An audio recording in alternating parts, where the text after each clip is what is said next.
What is up, you beautiful, radiant bitch? I know that's aggressive this morning. Hello. Welcome to Boss Bitch Radio. All right. I am very cozy here on my couch. And I don't know if I told you guys, but I got a brand new kitten. And he's just he's the tiny dictator of the household. And I love this little furry cotton ball to death, but he chooses the most inopportune times to decide to be a cat. And right now is one of them. So if you hear him meowing and destroying things in the background, he's currently attacking my cell phone. You cat people, you be knowing. Right. I'm going to share some unpopular opinions about health and fitness. But before I jump into all that goodness, I really want you to think long and hard about your quality of life currently. How would you rate it? Like if we were going to sit here, you're sitting across from me at my desk or here on the couch, and we're just two girlfriends chatting it up.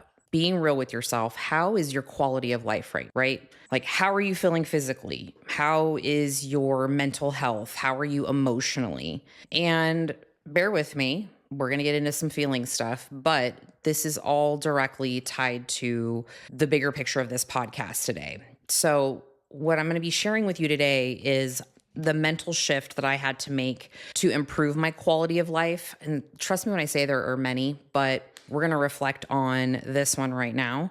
And also some questions that I implore you to ask yourself as your own mini audit of sorts. I like to audit my situation often and really challenge my way of thinking. And as of late, I've been checking in with myself quite frequently throughout the day to see where my mind's been. Like, where is it wandering to? Is it going down a path of just negative thoughts, or am I being productive with the mental real estate? So hopefully this episode blows your mind a little bit because, again, I'm going to be serving up some unpopular opinions. So this is just spawned off of a conversation that I've had with a couple girlfriends of mine, actually one who's a physician and the other one who is about to be a psychiatrist, one of my besties. So today's unpopular opinion: health insurance versus a more integrative or functional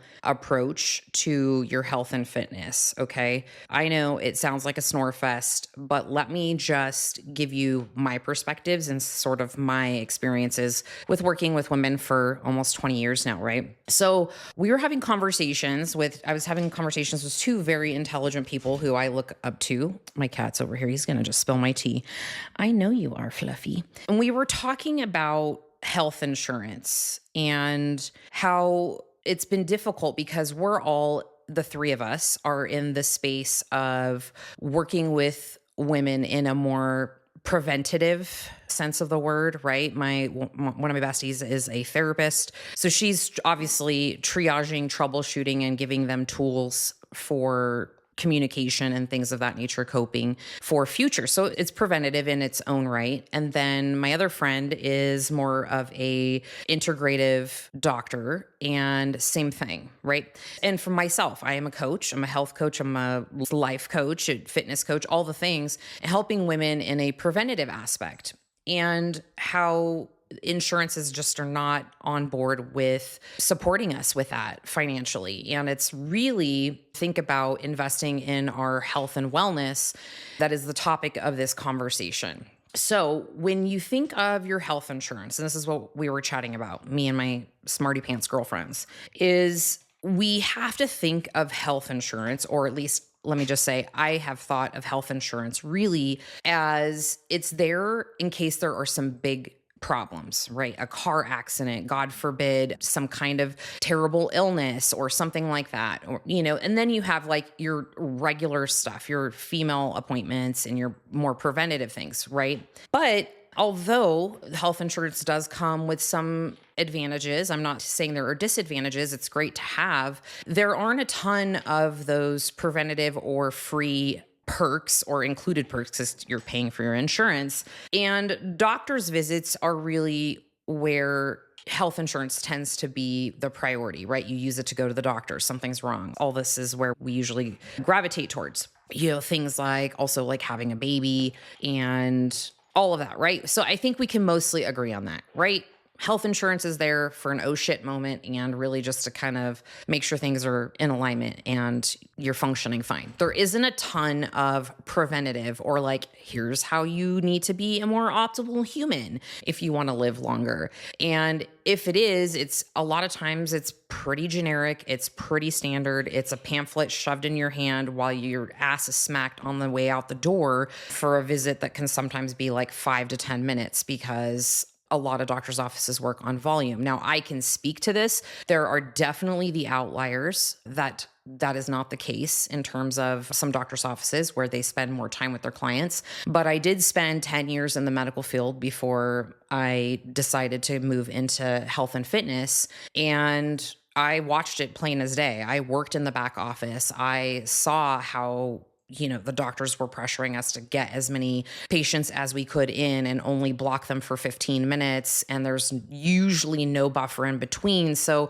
if you have a patient that comes in and they have like a pretty complex issue or they're a talker and they really keep the doctor in the office, which is what you should be able to do, right? And it's like, nope, got to get him in, got to get him out. And then you're behind and you guys know the drill, right? You've shown up, I'm sure, to a doctor's office many times and been like, what the hell? I've been here for 40 minutes. It's because this is what happens. Or we have patients we have to get in immediately because their issue's more pressing than somebody who's just coming in for like a physical. So we'll cram them in before the physical, then the physical runs late. So those of you in the medical field, I'm sure you're like, yep, I've definitely have seen this happen myself in some way, shape, or form. Now, again, I got squirrely, but y'all who are here be knowing that's how shit goes over here, okay? The point is, the way that I really am trying to impose upon anyone who listens to my stuff is we have to take a more proactive approach to our health and wellness. Okay. Now, if you've been here since the beginning, the podcast is 4 years old this month. Hip, hip, hooray. And I've got a lot of real tactical things on there, black and white things, macros, training, hardcore bodybuilding stuff, right? And all of that serves its purpose and it still is relevant.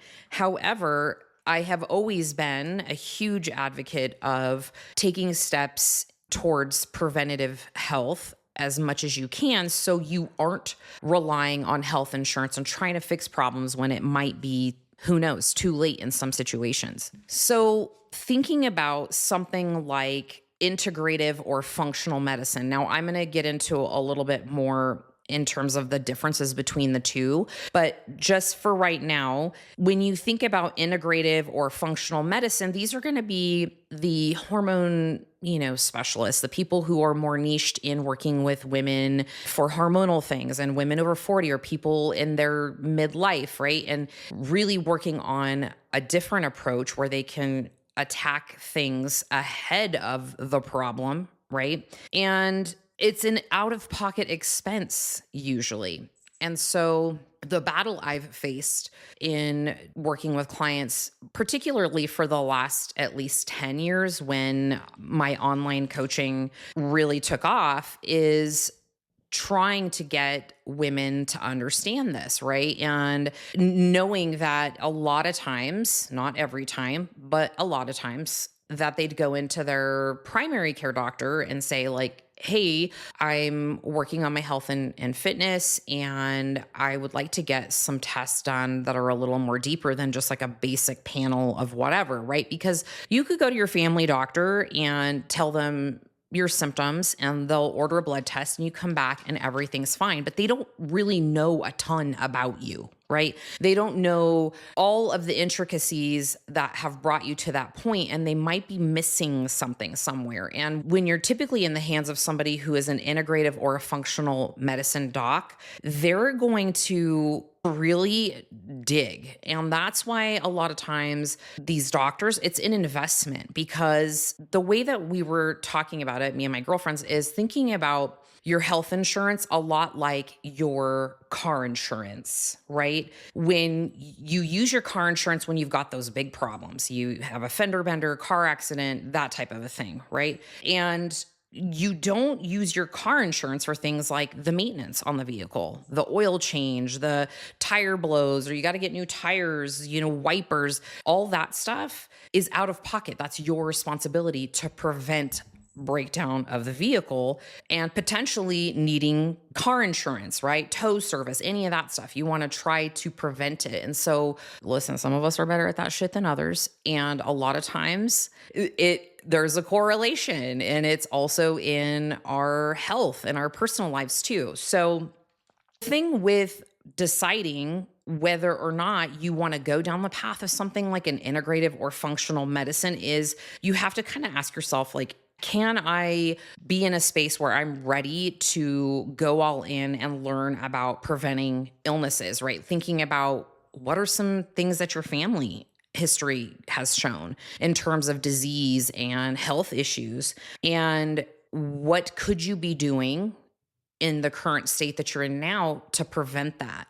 And a lot of times we don't do anything because we, don't see that there's any issues. Everything seems pretty good. You seem fine. But I'm going to have you do a little bit of an audit and think about it a bit more after this episode, right? Not because I'm trying to have you point out things that aren't really there, but I really want you to think long and hard about your health from beyond a point of, I just want to get rid of this cellulite, or I need to get rid of my muffin top, or, I need tank top arms. That stuff's cool. That stuff's great. And I'm really in a point of the podcast where that doesn't excite me. It doesn't excite me to record a podcast to just get really nerdy on weight loss and fat loss that much anymore. It's just because there are bigger problems that typically are the root cause of why people are a lot of times unhappy in their bodies and suffering from, issues from obesity and health issues, or just uncomfortable in their bodies. It's there's no diet or meal plan or training program that is going to fix that.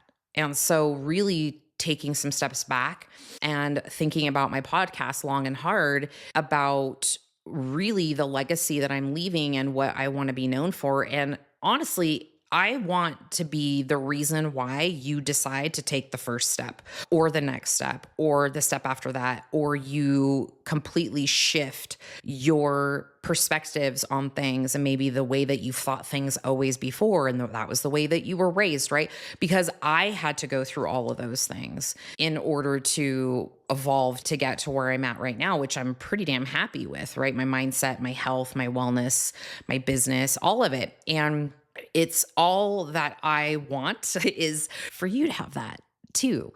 And a lot of it is how we take care of our meat suit, So the takeaway from that is really just thinking about functional medicine and integrative medicine, about the way that you prioritize taking care of your body before you start having major issues. And oftentimes that's not sexy. It's not fun. It's not like, ooh, I'm on this fancy diet and I'm going to lose 20 pounds, right? This is the work that goes on behind the scenes that eventually gets you to that goal you're probably really wanting anyways, but you're actually addressing the core issue and not just the symptoms. My cat is biting me and I love him dearly, but he's about to get his office. Okay.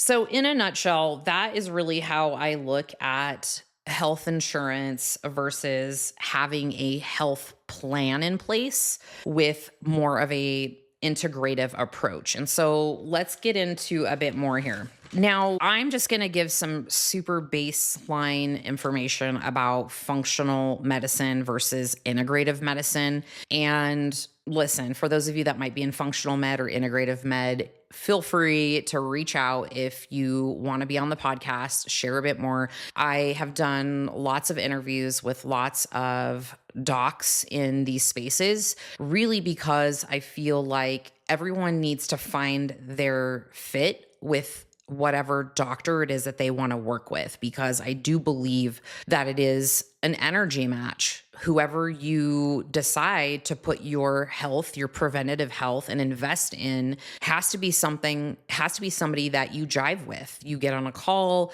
you feel like you're being heard, you feel like they're going to guide you in the right direction based off of maybe their experience or their patient's experience, and you resonate really with how their approach is. And that's really person specific. So with functional medicine, you got to think of it differently than really just like, hey, I'm going to my general doc, right?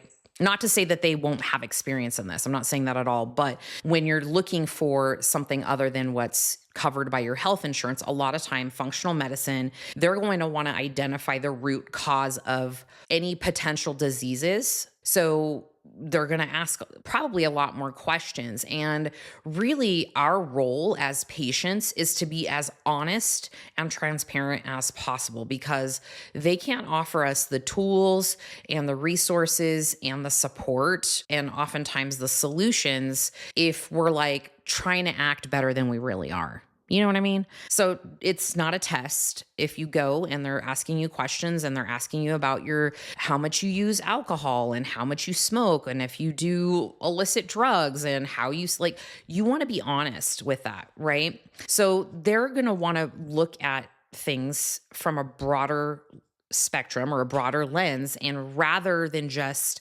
treating the symptoms, they want to get to the root of the problem. Now, with integrative medicine, so they're combining definitely Western medicine, absolutely, with more of like a holistic and alternative therapies. Now, listen, we aren't like, sitting around a bonfire singing Kumbaya, although, I mean, it probably does some shit for your mental health. But the different types of things that you'll see with someone in a more integrative approach are not very traditional. So like things like acupuncture, meditation, really diving more into nutrition, which is why I prefer more of an integrative approach with whatever doctor I get into a working relationship with. But the biggest thing that I find and my experience to be the most impactful for people's health, and I know this just by way of referring clients to specific docs,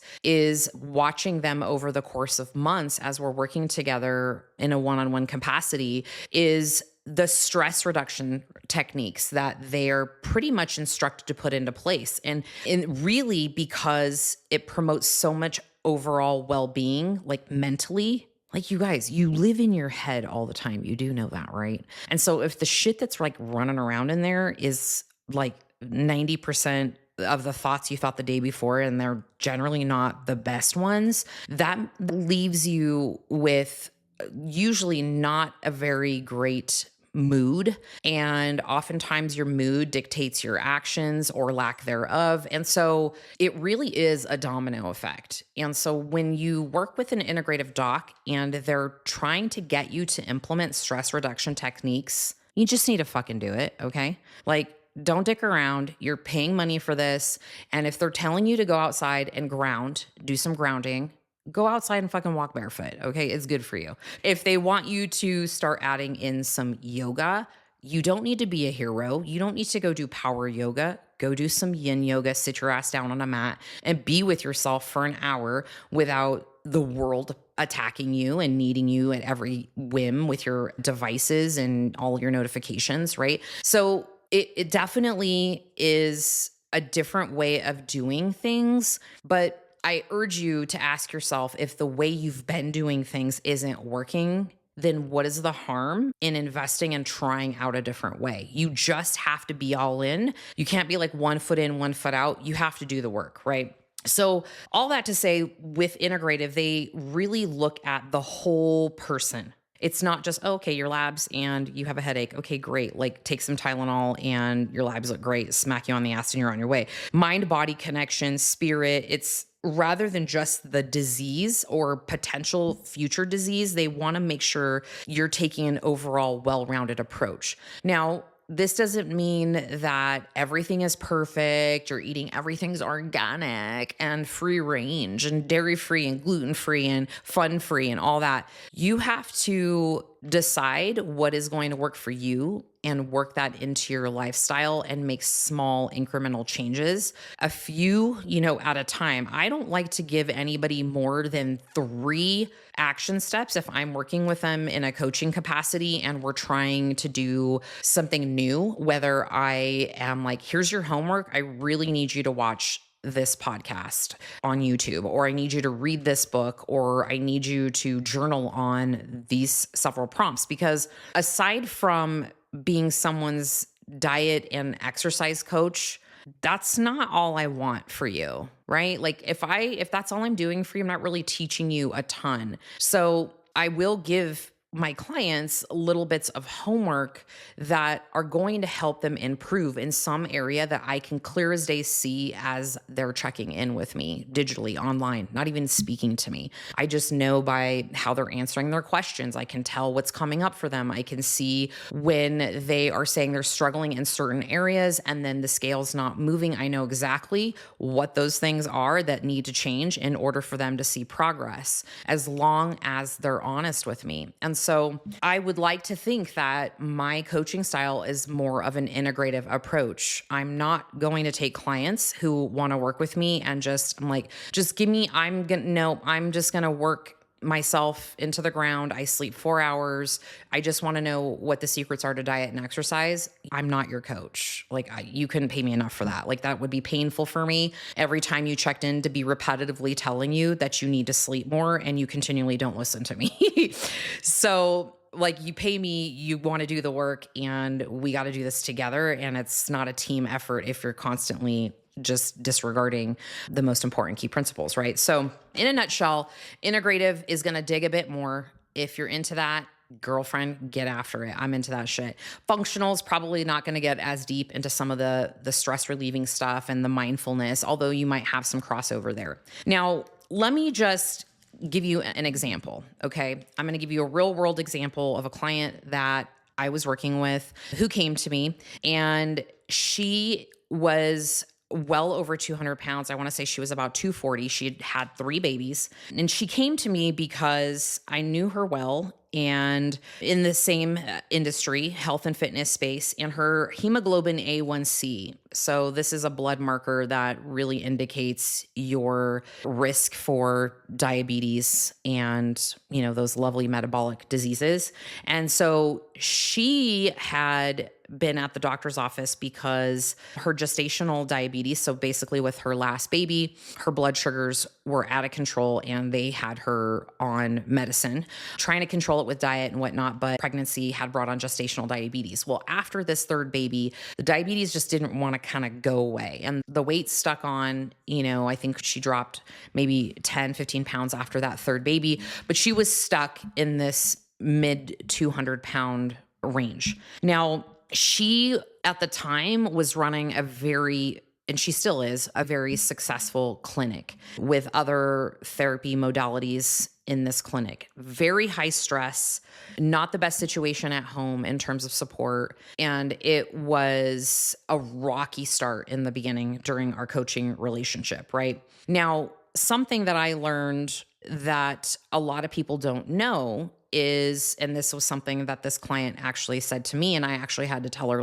no, that's actually not true, is that type 2 diabetes is not hereditary. So type 1 is the type of diabetes that you're born with, and type 2 is adult onset, meaning this comes on after adolescence and whatnot. So she came to me and was like, no, well, diabetes is in my family. And I said, well, actually, type 2 diabetes is lifestyle induced. And it's never fun to tell somebody that, but it is manageable. And at this point, I should be keeping score of how many women that I've been able to help coach and get off of metformin and, their diabetes medication, probably at least 20 at this point, at least 20 in the last 20 years. So anyhow, what we did now, traditional meds, her doc was going to put her on medication, and she's in the health and fitness industry somewhat. And so that to her was just horrifying. She's like, I want to avoid it at all costs. So she decided to invest in coaching. We started working together.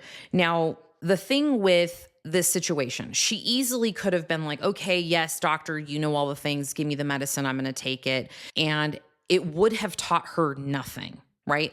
It would have taught her nothing. Now, they'll give you a little pamphlet, a healthy eating pamphlet according to the ADA, right? But there's a lot of times in these situations, no real strategy or plan. It's like, you need to eat better and you need to exercise. Okay, well, help, doctor. And it's either, it's medication. Her case, it was going to be or a GLP-1, and she was very tempted. And I said, look, give me 3 months and commit to being uncomfortable for a little bit, because you're going to be changing some old ways of interacting with food and yourself.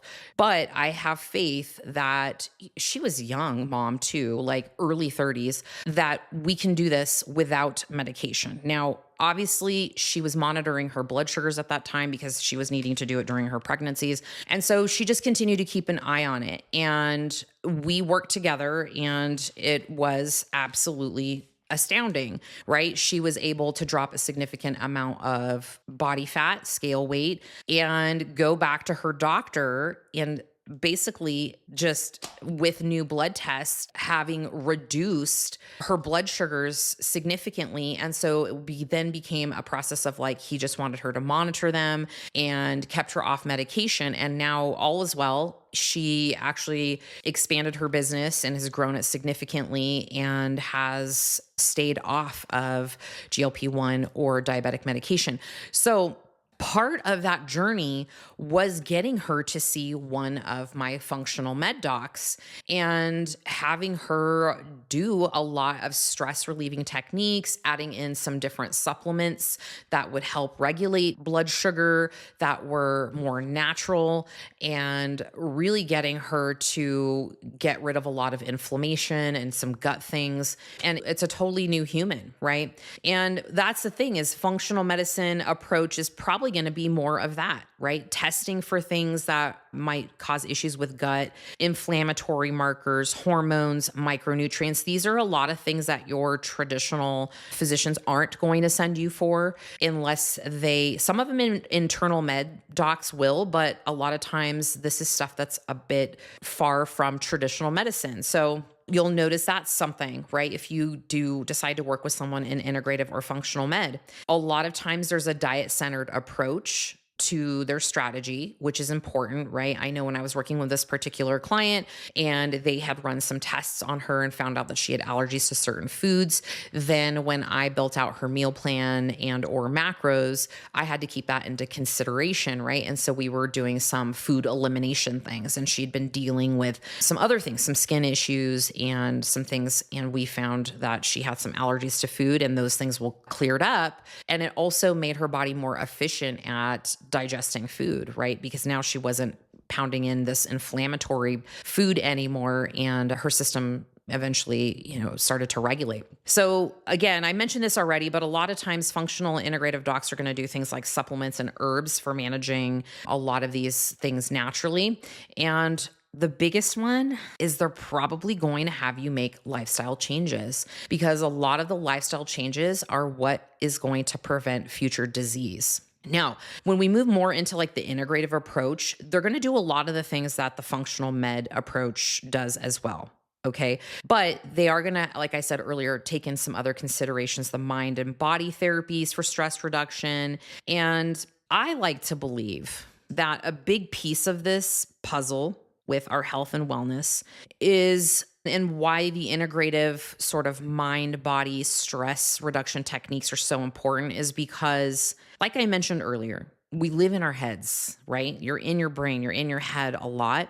Your thoughts, good, bad, negative, neutral, they produce feelings, right? You think of the thing and then you feel a type of way. Now, when you start feeling a type of way, what changes? Your attitude, right? Think negative thoughts, have negative feelings, have a bad attitude. Think positive thoughts, have a more positive outlook, have positive feelings, have a better attitude. It just makes sense. And There is a lot of science out there around the correlation between positive thoughts and meditation and things like that, not to get too squirrely, and its effects on improving your health, from crazy mind blowing healing to manifesting and really taking action in your life. Now, the other thing to think about is when you work with somebody in integrative or functional medicine, and they are having you do some mind and body sort of therapies and things for stress reduction. It could be something, like I said earlier, getting outside, going for a walk, getting yoga, doing meditation, journaling, those types of things. Because when you think about a lot of the reasons why women overeat, in my experience, stress causes oftentimes emotional eating or reduction in eating. So complete withdrawal from eating suppresses appetite, binging. And for me, like I mentioned earlier, I'm really interested in talking about how I can help you guys see that taking care of your mind really dictates how you take care of your body. And so when you can get into a positive space mentally around a lot of things and start maybe taking action and changing things in your life and really being proactive, it's incredible how your body follows suit, right? The other thing, just as some side notes with integrative medicine that I've noticed working with integrative docs, is they really want you to prioritize strength training. Right now, all the rage is women in their 40s or over 40s in menopause strength training. And like, hi, I've been here saying it for a minute, but 2025 is the year of menopause and strength training. But a big piece of that is because strength training extends your life by way of giving you more muscle tissue on your body, providing you with more strength, stronger bones, and also the biggest takeaway for metabolic disease is it helps support glucose metabolism. So the more muscle you have on your body, the healthier you typically are metabolically speaking, because your body is just working a lot more efficiently. The other thing integrative approaches really focuses on is restoring, right? And because in the day and age that we're in, it's a lot of, and not a lot of that end up bringing us more energy instead of sucking the energy out of us even more, like laying on the couch and doom scrolling, lay on the couch and binge watching Love is Blind. Hi, guilty as charged. But you get the idea. It's adding in other things to balance that out, getting in and doing restorative things to help also with sleep. And the less you sleep, the less your body is efficient at managing your blood sugars and your glucose. And the more that you sleep and the more that you are rested, you're better at being efficient metabolically. It's just the nature of the beast. So these things all matter. And the bigger conversations that I'm interested in having, especially as I've been moving into a season as of the last probably 5-6 months of working with high performing individuals, a lot of women in very high stressful situations, running businesses, CEOs, influencers, those kinds of things, and having to have those come to Jesus talks with them about, you cannot sustain this. Please take it from me as of wisdom from somebody who has already done that. and it will kill you slowly. So let's do a little bit of an audit. Okay. I want you to just maybe, if you're driving, like, let's come back to awareness here about these questions, right? Let me just get your attention, circle back to me. If you're not driving, maybe you're hot girl walking, pull over and open up the notes section in your phone and just, I would prefer you do this pen to paper. Honestly, there's something about actually translating these answers into writing that helps you really subconsciously absorb this information. And it really will help you put the wheels in motion for change. The first one, I want you to think about your body as a whole and what check engine lights are possibly on. Now, to think a little bit deeper about this, I want you to think about your energy levels on a scale of 1 to 10. Okay. Then let's talk about your sleep. How is your sleep? Are you getting good quality sleep? Are you sleeping with the TV on? Are you sleeping with pets and kids and too many humans in your bed and not getting a restorative sleep, winding down and giving yourself, 30 minutes at least without a screen in your face before you go lay down. So that way your sleep is restorative and you're actually getting into a deep REM. And are you waking up feeling refreshed? If you're not, we got to do some reverse engineering of how we can make that better. Number 3. So first one, what check engine lights might be on. Number 2, how is your sleep quality, etc. Number 3, if you are a woman that has a period or used to have a period, what are your hormones telling you right now? Are your periods excessively heavy? Are your periods weird and sporadic? Do you have excruciating periods? Is your mood the week before your period unpredictable and you will just cry at a Downy softener commercial or scream if there are crumbs on your counter? Shit's not normal. Okay. So thinking about your premenstrual time, your period, or if you're going into maybe menopause, perimenopause, those types of things, hot flashes, waking up drenched in the middle of the night, tossing and turning, all those things, you don't need to live like that. It is unbearable. It makes for a very shitty day the next day if you're experiencing these things at nighttime. And it would make sense why you aren't seeing progress because you're probably feeling shitty during the day and you're reaching for tons of caffeine or sugar or snacks and it's not serving you. And I know because I was you at one point, right? There's been times in my integrative health journey where I've fallen off track and I haven't had my usual visit. I usually try to get in every 3 to 6 months and maybe I push it to 8 months and then I'm kind of noticing some shit's off, right? And then I just quickly know I don't like living like that. I don't like feeling like that. And I get in, right? Next one, how's your sex drive or lack thereof? Sex is fun. Sex is good. Even sex with yourself is fantastic.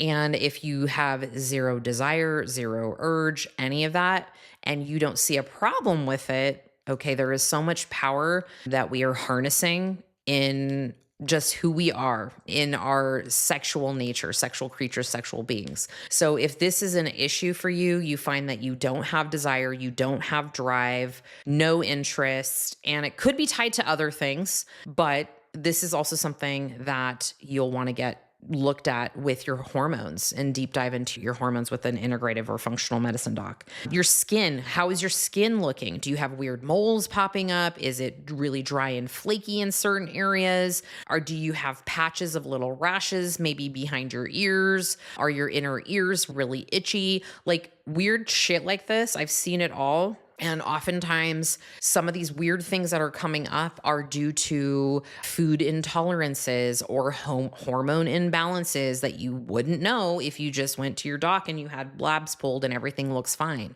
And then we move on to things like aches and pains, right? What have you been dealing with that just you're tired of dealing with aches and pains, low back, neck, shoulders, right? How is your digestion? How's your poop? How is that whole situation? Are you going frequently with loose stools? Are you going once a week? That's a problem, right? We have to get to the root cause because a lot of disease is held in the gut. And if you are swinging one way or the other, too loose or never going, we need to get some balance there. And that might require some testing and find out if you have some GI stuff going on. Maybe you have overgrowth of candida. Maybe you have parasites. Maybe you have SIBO. Maybe you have these things. And if you are not seeing results in the gym and your digestion is always a wreck, you probably aren't absorbing nutrients properly. So all this protein you're eating, the creatine you're taking, all that shit, if your GI is a mess, you're basically wasting your time is how I feel about it, because I've had clients do that and finally listen to me. And then we see that their stomach protrusion goes down. This low belly that they thought they had, this pooch, goes away. It's like, girl, you were full of shit. All right. Then we move on to what illnesses are in your family. What have your parents dealt with in their age right now? Because that's probably what you're going to come up against in some instances. So what can you do now to prevent that? And what exercise does your body need? Okay. So this is a concept that I've really been thinking long and hard about when it comes to each of my one-on-one clients individually as a whole, because they don't all need the same thing. You all are unique snowflakes. You all have different jobs. You all have different responsibilities and duties, and you all need different things depending on where you're at in your health and wellness journey. And some of my clients, they don't need 6 days of hard, heavy lifting and just some cardio on the treadmill. They need yoga 3 times a week. In fact, one of my other clients who's an entrepreneur, and, she's dealing with some issues. Like, she sends me in her videos every week of her training, and her mobility is really bad. No muscle. Okay. And what we did is I peeled everything back, and she insisted that she needed to be in the gym, 6 days a week. And I was like, I know that's what you want, but your body is telling you that is not what you need. Here's the plan. And so we deconstructed it, and I got her to do yoga starting twice a week to replace some of these days in the gym that weren't necessary, because she just really needed 3. So when it comes to your aches and pains and things like that, rather than just doing what you always do, what is your body telling you that it needs? If you have aches and pains, your low back, your hip, your neck, your shoulder, bitch, have you got up and down off the floor? It's hard. I'm almost 50, and let me tell you, I make myself get on the floor every day. Every single day in some way, shape, or form, whether it's at the gym, whether it's in the dry sauna, if it's here at home playing with my cat, I force myself to get on the floor, because when you don't do it often and then you go to do it, you realize, holy fucking shit, like, this actually takes work, no matter how fit you are, because it's a mobility issue. So get yourself up and down off the floor, see how that feels. If it's hard, if it's, your hamstrings are tight or whatever, you can't touch your toes, get yourself some yoga in your life. Okay. Okay. Moving on. What subtle signs and symptoms are you ignoring? These are the questions I ask myself. What subtle signs and symptoms am I ignoring that I need to get real with myself about? Let's see. We've got 2 more, and these last 2 super, super important. What's the last thing I did to invest in the maintenance of my health? Maybe you did seek out a new functional or integrative doc. That is one thing, right? Investing in, have you added in maybe some supplements for anything really, right? Like maybe heart health or immunity, like some vitamin C or some omegas for brain health and joints and things. Maybe you hired a coach. I know a lot of you guys who listen are current clients. You're working with us on one coaching, or you're in one of our programs. That is investing in the maintenance of your health. Like, kudos to you. High fucking five. Read a book on maybe some holistic ways to improve some symptoms you're experiencing. If you're not familiar with working on ChatGPT or some sort of AI search engine, right? Like, just plugging some stuff in there and just getting curious about how you can actually have a hand in improving your own health. And then the last one is, what underlying issues, this is for you to really dig deep and ask yourself, because listen, we got to do the work, but what underlying issues am I avoiding that would clear up some mental real estate so I can have a better quality of life? Now, I'll say the other thing to do to invest in the maintenance of your health is therapy, okay? Because when you're stressed out, we oftentimes get sick because we go through periods of stress. And if you're going through extended periods of stress in stressful relationships or working environments or family issues, and you aren't talking with somebody to help you troubleshoot or listen or whatever, like, you can't expect that can stay bottled up and that not affect you in so many areas of your life. And the biggest one is your health. So that's all I got for you today. Now, of course, I hope you enjoyed this episode. And if you did, bitch, pay it forward. Like, share this shit with a friend. Honestly, it is the best way you can help support the podcast growing, support me as a creator to continue creating.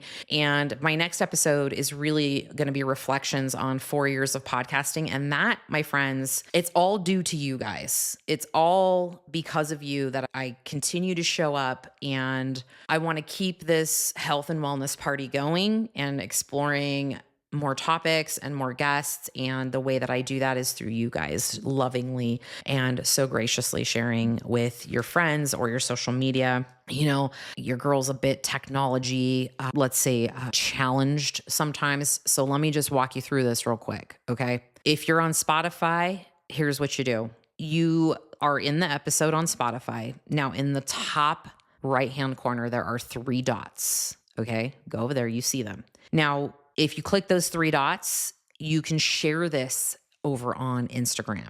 Girl, you know I'll repost you. And I'm going to be like thanking you for all this shit, because y'all are what helps the podcast grow. I don't care if you have 10 followers or 5 followers or 1 and it's your mom. I don't care. I would love to just gain 1 more person listening so they can find some sort of knowledge bomb for their own life. If you're on Apple, all right, I know y'all are on Apple. Tap the 3 dots in the middle of the episode. So you've got the little episode playing right now. You'll see the 3 dots in the middle off to the side there. And I know you have a girlfriend chat going, like a text chat with your besties. I have one. It's called the Bad Bitches Council. That's where me and my besties share just things that we like, things we're interested in, stupid memes, memories, and shit like that. Go and put this podcast in the group chat and just be like, this was a fantastic episode on some fit shit. I don't know. However you talk to your girlfriends. That's how I talk to my girlfriends. All right. Well, I appreciate you. I love you. Kisses to your beautiful fucking forehead, whether it's filled with Botox, Dysport, or natural. And I'll see you on the next episode.